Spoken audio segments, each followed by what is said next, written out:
Today we're going to show you a brand new feature available in Photoshop's beta. It's called Harmonize. It'll automatically match color and light when you composite images together.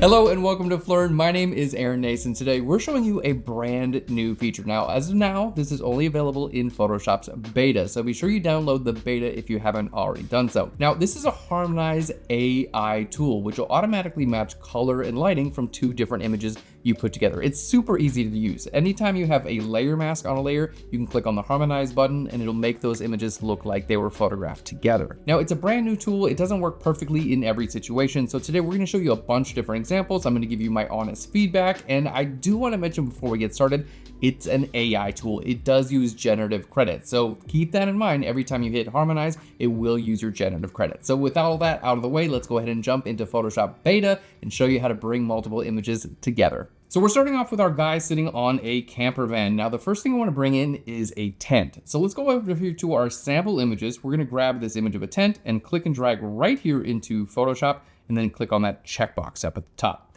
Now, I want to go ahead and remove the background of my tent layer, and this is going to be an option here in my contextual taskbar. If you don't see that, simply go to Window and then down to contextual taskbar, make sure that's checked. So let's go ahead and click on Remove Background. There we go, which is going to use the Select Subject technology and automatically remove the background.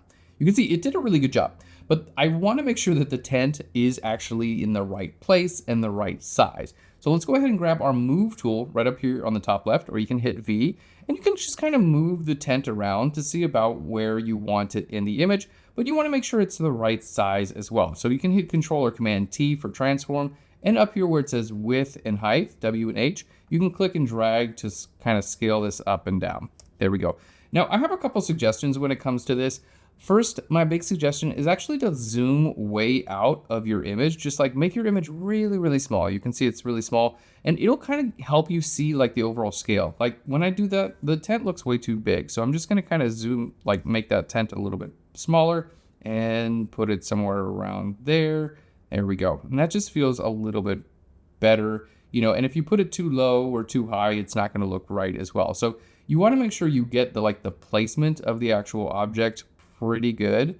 There we go. That looks pretty good to me. It might not be perfect, but it looks pretty good. Make sure you get the placement of your object like as close as you can get it, because Harmonize does match the color and light, but it's not going to like change the perspective of the object that you put in. So keep that in mind. Okay. So now we have our layer and a layer mask, and we're ready to harmonize. Literally all I have to do, because it has a layer with a layer mask, my contextual taskbar simply says harmonize right here. All I have to do is simply click here, and you can see it's going to generate. This is going to use AI credits, and this is in beta. It tells you right here, this feature is still learning. Results may vary. Your feedback is appreciated. So it might not be perfect every single time, okay? Now here in your properties window, you can see this is generating in real time. You're going to get a few different variations. There you go. And as you click through your variations, you're going to see each of these variations. Yeah, this one actually looks pretty good. Now, of course, you can click on generate as many times as you want. Keep in mind, it's going to use your generative AI credits. So it's not free. You have a certain amount of credits you get automatically every month. If you go over that, you need to purchase more. So, you know, it's something to keep in mind. I do want to mention that. Okay. But if you don't get the exact results that you want, you can go ahead and click on generate and just kind of click through a few different ones to see something that you like. And yeah, I think that actually looks pretty good. Mostly I'm kind of like paying attention to the shadow. I'm also kind of looking at, you see this is actually pretty cool here. What it did is it put a little bit in this variation, it put like a little reflection of the tent in the camper van, which I wasn't expecting that. So that's actually pretty cool. Mostly what I'm looking for here is like the shadow, how realistic is the shadow and how realistic is the light. And of all of them, this one looks pretty good. The shadow looks great. Let's go ahead and just make this layer invisible and visible again, and we can see what it's actually done here. Now, not perfect, but it definitely has adjusted the color and the light and added this shadow for us, which is really, really nice. Okay, so I think this is a pretty good composite so far. Now, I want to mention this is a tent, right? And we all know AI is going to be better at objects than it is with people, and definitely like people's faces and hands. AI has traditionally struggled with all of that sort of thing. So the next thing I want to do is bring in a person, but I'm going to keep it a little bit on the easy side. I'm going to just bring a person in that's facing away from the camera, and we'll see how it does. So let's go to our Finder window. We're going to grab our image of a backpacker here, and let's just click and drag right here into the same image. Now we're going to go to remove background and remove the background of our hiker. And then again, same exact technique. I really recommend zooming way out, and then you use your move tool, V for the move tool. It's kind of like put your backpacker in the right place and adjust their scale. So let's make them just a little bit bigger. Hit Control or Command T to do so. And then this is our backpacker kind of like coming back to camp. There we go. That looks pretty good. Now, zooming out is a really good tool that helps. The other tool that I recommend is called the rotate tool. So if you hit R for the rotate tool, you can kind of just click and drag to rotate your image around, and you can hold shift. There we go. And this will just help you to see your image from a different perspective. And I think this actually really helps me personally. I hit R for the rotate tool and like kind of just move my subject around and see where like she fits naturally for the composition. And I find it helps me with scale and perspective and angle and things like that. Again, it's not something that like you need to do, but I do think that this rotate tool is just kind of like really helpful. All right, and there we go. My subject looks pretty good. It looks like she's returning to camp.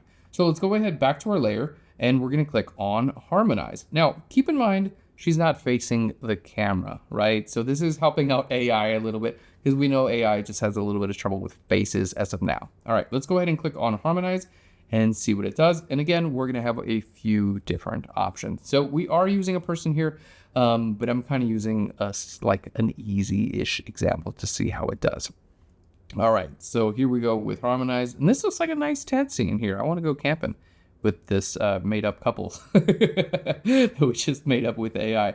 We have a few variations here. Let's go ahead and click here on our variations. Again, I'm gonna click on Generate again. It's going to use a little bit more credits, but in this case, I think it's totally worth it. But you can see it has completely redone the light and the color of our subject to make them look a lot better. Almost done here. There we go. So just kind of clicking through all of our different examples, we can kind of choose which one works best. I like this one. I think this one looks really good. And let's just go ahead and turn this layer off.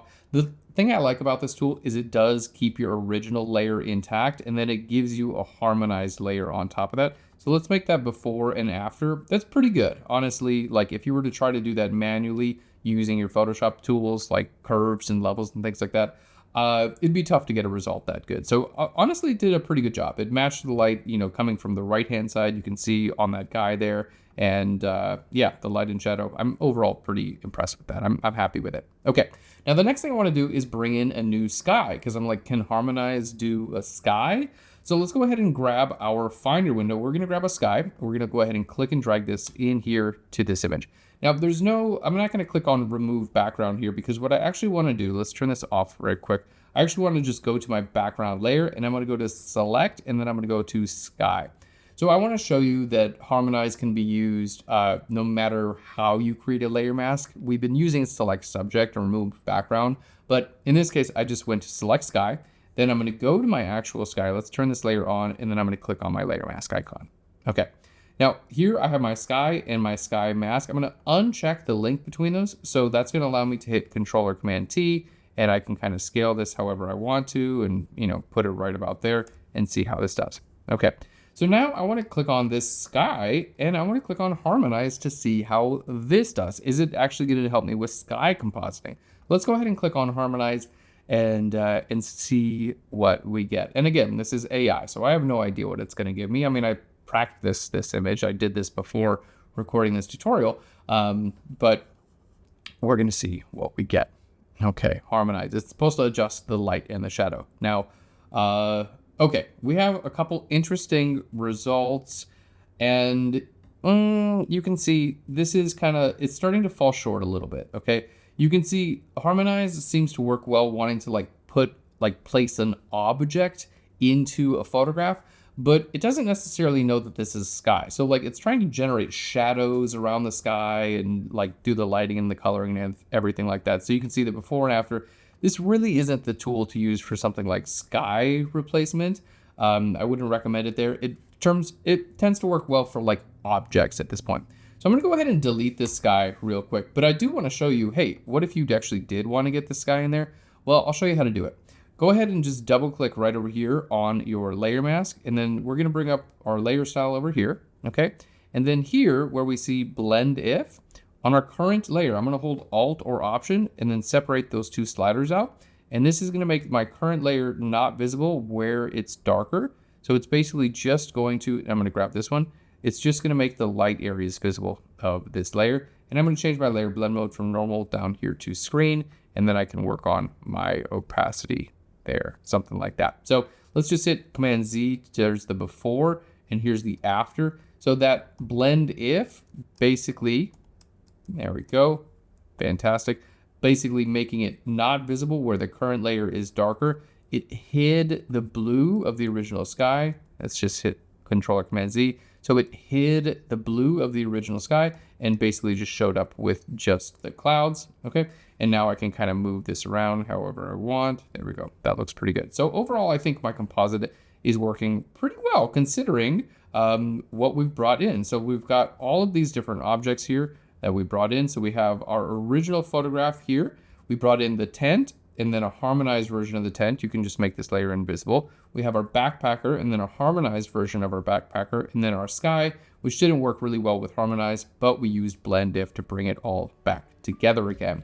So you can see, as long as we kind of like know our workarounds and we keep in mind, yeah, this is AI, it's not gonna be great at generating people's faces, but if we have an object that we wanna put in, it's gonna look pretty good, but it's really important that you do a little bit of work, making sure that the scale and the size of that object actually works with the image that you have. Like, make sure you spend the time and put it in the right place. It's gonna make your end result look a lot better. So what's my overall honest opinion of this tool as of right now? If you have an object that you wanna put into a scene and you get the perspective and the scale right, I think it does a pretty good job. If you wanna just like do a general composite like with a sky, it's not the tool for you. And if you wanna put a person into your scene, especially if the person's face is gonna be prominent, like if they're far away in the background, it might be okay.